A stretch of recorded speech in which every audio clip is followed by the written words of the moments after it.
Baba Mchungaji Tobias Kazwanomo, katibu wetu wa dayosisi, wajumbe wa baraza la utendaji, baba wachungaji, tumishi wenzetu, wajumbe wa sinodi, mabibi na mabwana, niseme itifaki imezingatiwa. Tumie nafasi kuwakaribisha sana katika kikao chetu cha sinodi ya 32 ya dayosisi yetu ya Mwanza. Karibuni sana. Na kwa sababu tupo wengi, na wewe mkaribishe aliyeko kulia kwako, mwambie karibu kwenye kikao cha leo. Sasa nimesema aliyeko kulia, wengine wanaenda kushoto.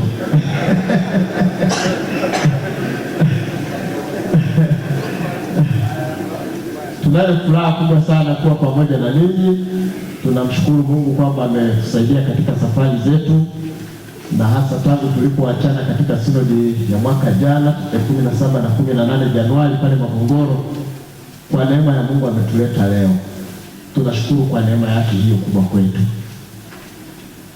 Mambo ya Nyakati ya Kwanza sura ya 19 mstari wa 13. Nami napenda tusome sura hii nzima, mstari yote 19 kutoka katika Mambo ya Nyakati ya Kwanza sura hii ya 19. Imeandikwa, ikawa baada ya hayo, Nahashi mfalme wa wana wa Amoni akafa, akamiliki mwanawe mahali pake. Naye Daudi akasema, nitamtendea wema Hanuni mwana wa Nahashi, kwa kuwa babaye alinitendea mimi wema. Basi Daudi akapeleka wajumbe ili kumtuliza kwa habari ya babaye. Wakaja utumishi wa Daudi katika nchi ya wana wa Amoni kwa Hanuni ili wamtulize. Lakini wakuu wa wana wa Amoni wakamwambia Hanuni, je, waona Daudi amheshimu babayo kwa kukupelekea wafariji? Hawakukujia watumishi wake ili kuiangalia nchi na kuiangamiza na kuipeleleza?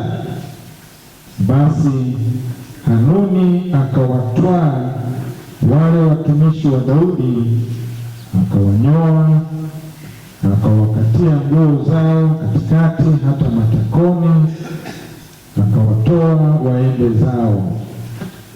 Wakaenda watu wakamwambia Daudi jinsi walivyotendewa wale watu, naye akatuma watu kuwalaki, kwa sababu watu hao walikuwa wametahayarika sana.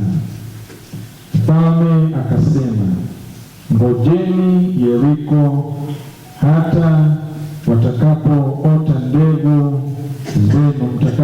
mbegu zenu, ndipo mtarudi. Na wana wa Amoni walipoona ya kuwa wamekuwa machukizo kwa Daudi, Hanuni na wana wa Amoni wakapeleka talanta 1000 za fedha ili kujiajiria magari na wapanda farasi kutoka Mesopotamia na kutoka Adamaaka na kutoka Soba. Basi wakajiajiria magari 32,000, na mfalme wa Maaka na watu wake nao walikuja wakatua mbele ya Medeba, na wana wa Amoni wakakusanyika kutoka miji yao wakaja vitani. Basi Daudi aliposikia habari, akamtuma Yoabu na jeshi lote la mashujaa, wakatoka wana wa Amoni wakapanga vita langoni pa mji, na hao wafalme waliokuja walikuwa peke yao uwandani. Basi Yoabu alipoona ya kwamba uso wa vita umekuwa juu yake mbele na nyuma, akachagua baadhi ya wateule wote wa Israeli, akawapanga juu ya Washani, nao hao watu waliosalia akawatia mikononi mwa Abishai nduguye, nao wakajipanga juu ya wana wa Amoni. Akasema, wakiwa Washami ni hodari mno kwangu, ndipo wewe utanisaidia, lakini wana wa Amoni wakiwa ni hodari mno kwako, ndipo mimi nitakusaidia wewe. Uwe hodari, tukajitie moyo mkuu kwa ajili ya watu wetu na kwa ajili ya miji ya Mungu wetu, naye Bwana afanye yaliyo mema machoni pake. Basi Yoabu na watu waliokuwa pamoja naye wakakaribia kupigana na Washami, nao wakakimbia mbele yake. Na wana wa Amoni walipoona ya kwamba Washami wamekimbia, wakakimbia nao mbele ya Abishai nduguye, wakaingia mjini. Ndipo Yoabu akaja Yerusalemu. Na Washami walipojiona kuwa wameshindwa mbele ya Israeli, wakapeleka wajumbe wakawavuta Washami walioko ng'ambo ya mto, na Shobaki jemedari wa jeshi la Hadadezeri akawaongoza. Alipoambiwa Daudi, akakusanya Israeli wote, akavuka Yordani, akawajia, akapanga vita juu yao. Basi Daudi alipopanga vita juu ya Washami, wakapigana naye. Washami wakakimbia mbele ya Israeli, naye Daudi akawaua katika Washami watu wa magari 70,000 na askari waendao kwa miguu 40,000 akawaua. Na Shobaki jemedari wa jeshi. Na watumwa wa Hadadezeri walipojiona kuwa wameshindwa mbele ya Israeli, walifanya amani na Daudi, wakamtumikia, wala Washami hawakukubali kuwasaidia wana wa Amoni tena. Sura hii ni nzuri sana, ni moja kati ya sura muhimu katika Biblia ambayo inaonyesha ni kwa namna gani maadui wa Israeli, maadui wa Daudi walivyoshindwa na jinsi Daudi alivyoshinda. Napenda nizungumze juu ya kutumiwa na Mungu. Hiyo ndio somo, hiyo ndio mada ambayo napenda tuitafakari kwa siku hizi mbili, kutumiwa na Mungu.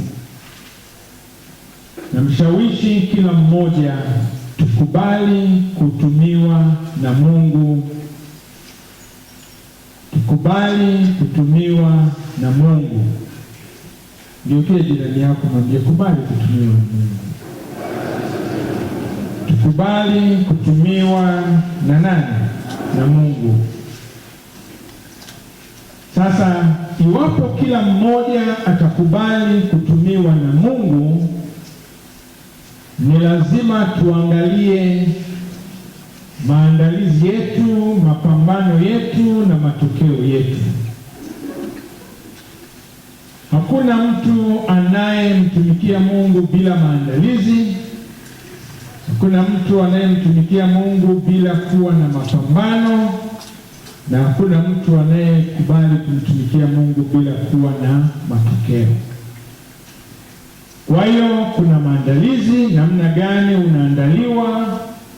Unaweza kuandaliwa vizuri, unaweza kuandaliwa vibaya, lakini kuna mapambano na kuna matokeo. Haya yote huwa ni ya muhimu sana sana sana katika maisha yetu. Ukitaka kuweka mahubiri yangu kwa muhtasari, unaweza ukaandika maneno haya: tutamani kuwa watu wanaotumiwa na Mungu katika changamoto, kwa sababu tuna wakati wa maandalizi, tuna wakati wa mapambano na tuna wakati wa matokeo. Tutamani kuwa watu wanaotumiwa na Mungu katika changamoto, kwa sababu tuna wakati wa maandalizi, tuna wakati wa mapambano na tuna wakati wa matokeo. Na leo nazungumza habari za Yoabu.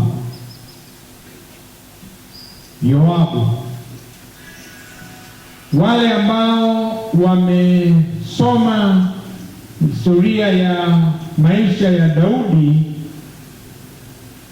hawawezi wakakosa kufahamu habari za Yoabu. Yoabu ndiye anayeyasema haya maneno, na kuanzia ule mstari wa 10 hadi ule mstari wetu wa 13,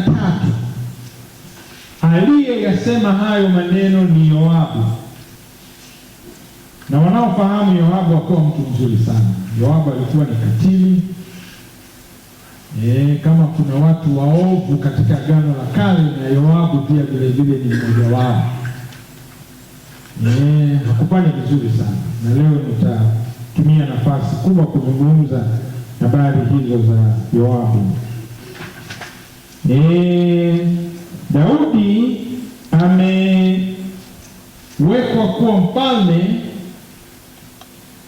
na anamchukua Yoabu, mtoto wa dada yake, mpwa wake, anamfanya kuwa amiri jeshi, anamfanya kuwa kiongozi, na Daudi anampatia jukumu hili kuanzia ule mstari wa 8 na wa 9 na wa 10. Basi Daudi aliposikia habari, akamtuma Yoabu na jeshi lote la mashujaa. Wakatoka wana wa Amoni, wakapanga vita langoni pa mji, na hao wafalme waliokuja walikuwa peke yao uwandani. Basi Yoabu alipoona ya kwamba uso wa vita umekuwa juu yake mbele na nyuma, akachagua baadhi ya wateule wote wa Israeli, akawapanga juu ya Washami, na hao watu waliosalia akawatia mikononi mwa Abishai nduguye, nao wakajipanga juu ya wana wa Amoni. Yoabu na Abishai ni ndugu, mtu na mdogo wake. Walikuwa na mdogo wao au kaka yao pale katikati, mdogo wao aliyekuwa anaitwa Asaheli, ambaye mapema sana aliuliwa na aliyekuwa jemedari wa jeshi la Sauli. Sasa namna gani tunaweza tukawaona hawa? Inatusaidia sana. Tutaangalia mistari mingine mbalimbali ili tuweze kuona aina hii ya mtu aliyetumiwa na Mungu. Alikuwa ni mwovu, hakuwa mtu mzuri, lakini Mungu alimtumia kulingana na jinsi alivyo. Sasa tutachukua sehemu kubwa ya kuangalia kitabu cha Samueli ya pili, ili kusudi itusaidie kumfuatilia huyu Yoabu na kumuona jinsi alivyokuwa na alivyotumiwa na Mungu hata katika hali aliyokuwa nayo. Daudi anaanza kuelezwa katika Samueli ya pili baada ya Sauli kuwa amefariki katika Samueli ya kwanza, na sasa anatawazwa kuwa mfalme katika Israeli. Sura ya pili mstari wa 18, Yoabu, Abishai na Asaheli wanatajwa kuwa hawa walikuwa ni wana wa dada yake na Daudi, na hii inatusaidia sana kuona ni kwa namna gani walivyojituma kumpambania mjomba wao katika maisha yake na katika ufalme wake. Mstari wa 18 sura ya pili ya Samueli ya pili mstari wa 18, na wana watatu wa Seruya walikuwako huko, Yoabu, Abishai na Asaheli, aliyekuwa mwepesi wa miguu kama ya kulungu. Hawa watatu watoto wa mama mmoja, mama yao ni dada yake na Daudi, wote ni wapambanaji, wote ni wapigaji wa vita na walikuwa ni mashujaa kweli kweli. Katika mstari wa 13 hadi mstari wa 16 tunaambiwa vile ambavyo Yoabu alimuua Abneri. Mstari wa 13 hadi ule mstari wa 16 wa Mambo ya Nyakati ya kwanza sura ile ya pili, tunaambiwa vile ambavyo huyu mtu alivyofanya, na tunaona ni kweli huyu mtu hakufanya vizuri. Mambo ya Nyakati sura ile ya kwanza na ule mstari wa 13 hadi mstari wa 16. Mambo ya Nyakati ya kwanza sura ile ya pili mstari wa 13 hadi ule mstari wa 16. Mambo ya Nyakati ya kwanza, tunaambiwa hawa watu watatu vile ambavyo walivyo kuwa katika kipindi ambacho Daudi alivyokuwa akitawala. Sasa huyu alimuua Abneri, na alimuua Abneri kwa sababu Abneri alimuua Asaheli katika yale mapinduzi na mabadiliko ya kutoka kwa Sauli kuingia kwa Daudi. Abneri aliyekuwa kiongozi wa jeshi la Sauli alimtembelea Daudi, na alipomtembelea Daudi akamwacha salama wakati Yoabu alikuwa ameenda vitani. Sasa Yoabu anarudi, anaambiwa Abneri alikuwepo hapa na amezungumza pamoja na mfalme, na mfalme amemwacha aende zake. Abneri alikasirika sana, na baadaye akaamua kumfuatia Abneri. Yoabu alikasirika sana, akaamua kumfuatia Abneri, na alipofika huko akamuua Abneri, mtu ambaye baadaye tunaambiwa ya kwamba hakuwa na hatia. Isitoshe, kitu kingine ambacho Yoabu alikifanya kwenye mauaji, tunafahamu uasi wa Absalomu, jinsi ambavyo alivyofanya kwa Tamari, mtoto au binti ya Daudi, na huyu Absalomu akambaka huyo dada yake na akamtweza sana, na mpaka baba yake alikasirika sana. Sasa Yoabu alichokifanya baadaye ni kuyamaliza maisha ya Absalomu, mtoto wa Daudi. Daudi kwa sababu alikuwa na huruma ya kutosha, hakupenda mtoto wake Absalomu pamoja na uovu aliokuwa ameufanya afikie katika hatua hiyo mbaya, lakini alimuua. Katika Samueli ya pili sura ile ya 18 na ule mstari wa 14. Samueli ya pili sura ile ya 18 tunaambiwa habari za mambo ambayo huyu aliyafanya katika ule mstari wa 14. Habari zake zinaelezwa katika mistari mbalimbali ya sura hii ya 18, lakini tunaambiwa vile ambavyo alivyofanya. Sasa isitoshe, kumuua Absalomu mtoto wa Daudi, bado pia vile vile Yoabu aliendelea kuwa muuaji, ila nitakufa papa hapa. Naye Benaya akamletea mfalme habari, akasema, hivi ndivyo alivyonena Yoabu na ndivyo alivyonijibu. Mfalme akamwambia Benaya alivyonena, umpige ukamzike, ili uniondolee mimi na nyumba ya baba yangu damu aliyoimwaga Yoabu bure.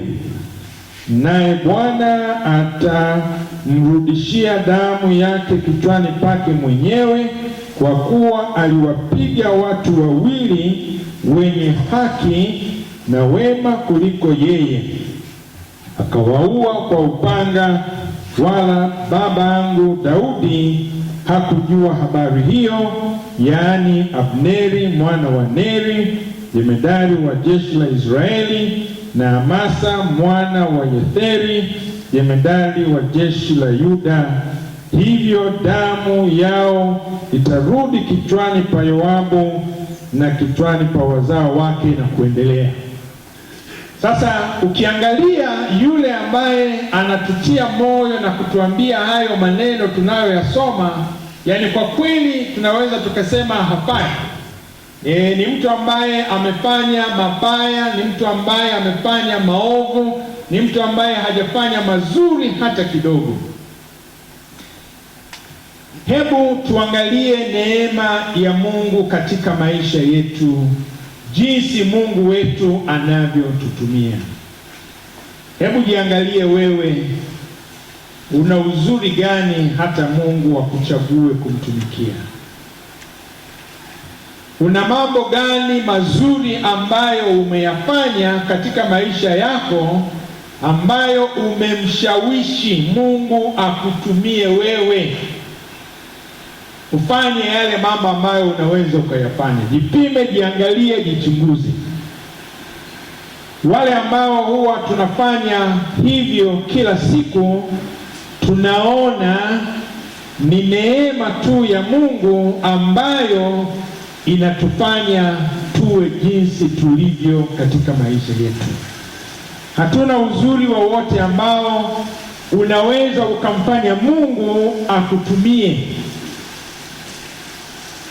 Elimu, afya, maeneo mengine yote yale, hata katika mambo tu ya uchumi, lakini hata katika mambo ya haki na mambo ya wema, hauwezi ukaona mambo mazuri. Tukielewa namna hiyo, mara nyingi itatusaidia sana tusiwe watu wa kulaumu ama kufikiria kuna watu wakamilifu kabisa ambao Mungu anaweza akawatumia katika maisha yao. Mungu angeleta malaika, hata malaika wana kasoro, lakini sisi sote tuna mapungufu, tuna madhaifu, lakini Mungu anakubali kututumia jinsi tulivyo, hata katika hali ya udhaifu wetu tulio nao. Ukianza kuyahesabu madhaifu ya Askofu Magwesela, utamaliza daftari na daftari, utamaliza.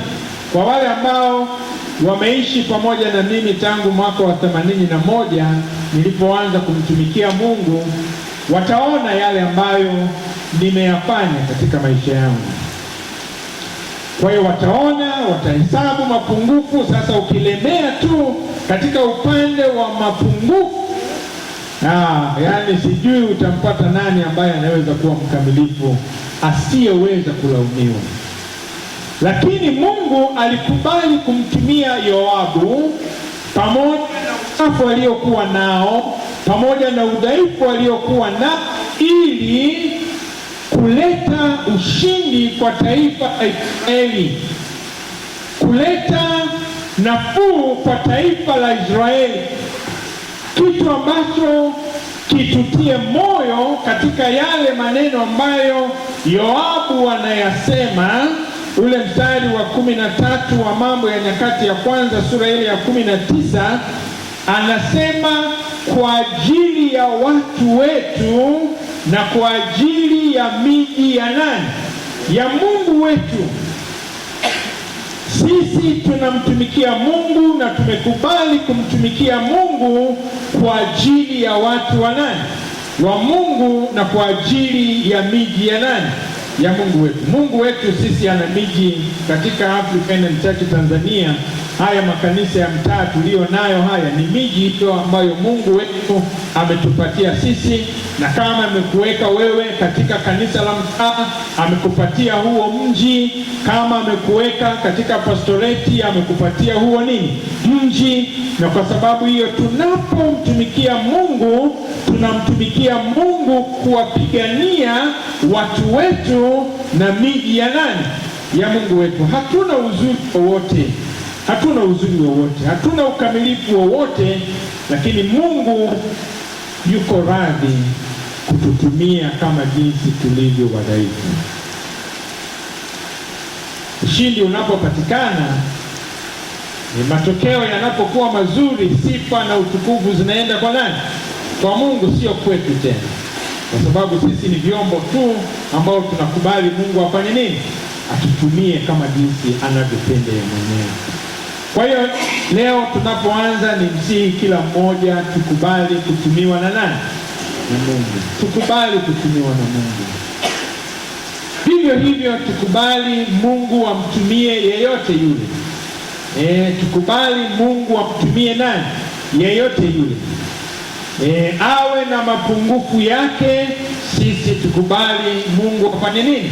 Amtumie, kwa sababu Mungu ndiye anayefanya nini? Mungu ndiye anayetutumia sisi, na sisi tunafanya kazi yake Mungu peke yake. Tunapoanza na tunapofungua sinodi yetu ya dayosisi yetu ya Mwanza ya 32, neno hili basi tie moyo, lituhimize, litusaidie sana. Tukubali kutumiwa na nani? Na Mungu katika changamoto za namna yoyote ile. Tunakutana na changamoto katika maisha yetu na hatuwezi kuzikwepa. Sasa tukiwa tayari kukubali kutumiwa na Mungu katika changamoto zetu, tutaona vile ambavyo Mungu wetu atakavyotubariki, atakavyoendelea kututetea na kutuongoza. Na sasa ninafungua sinodi yetu hii katika jina la Mungu Baba na Mwana na Roho Mtakatifu. Tuombe. Mwenyezi Mungu Baba wa rehema, nakushukuru sana. Wewe unamtumia kila mmoja wetu kama jinsi alivyo. Ulimtumia Daudi, ulimtumia Yoabu, na uliwatumia watakatifu wengi katika Agano la Kale. Hawakuwa wakamilifu, lakini wewe ulipendezwa kuwatumia, na ndivyo unavyofanya hata na kwetu sisi pia vile vile. Watu watahesabu madhaifu yetu mengi, lakini bado unatutumia sisi.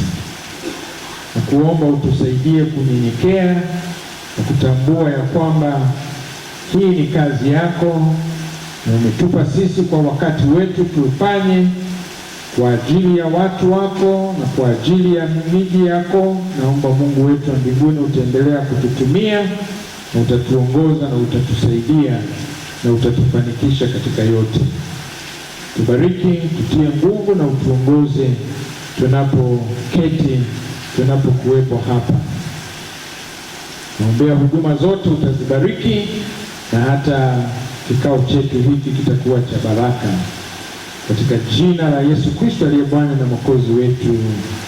Amina, amina. Asanteni sana.